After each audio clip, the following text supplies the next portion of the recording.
Okay, the next one is secure couples balance togetherness and separateness. So a few weeks back, I did an episode on healthy interdependency as distinct from codependency and hyperindependence.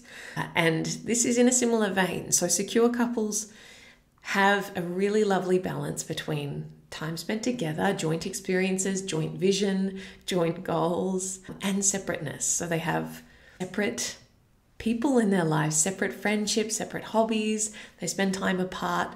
They're not totally enmeshed into this one unit.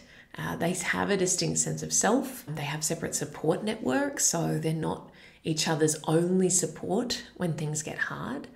So being able to balance those two things provides for a lot of safety, because when we have too much togetherness, we tend to lose our sense of self, and it can make us feel overly dependent on the relationship as our only source of everything, right? Of our only source of connection, as our only source of support, as our only source of joy and play and humor and all of those things. And that's actually a lot of pressure. You know, if you're more anxious, you might be like, yeah, that sounds perfect. But I promise you that that's a lot of pressure. And when you're putting all of that pressure on one person and one relationship, then it's going to be really easy to judge the ways in which it might fall short or be imperfect.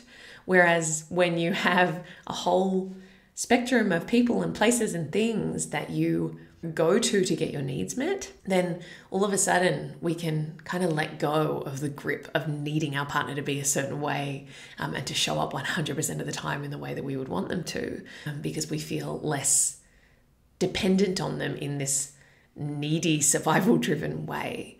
So I think being able to balance that really helps with things like feeling abandoned, feeling helpless, feeling powerless. We feel much more empowered, and we feel like we have a much greater sense of agency over our life, over our well-being, over our joy, over our thriving, when we have this really lovely balance of togetherness and separateness.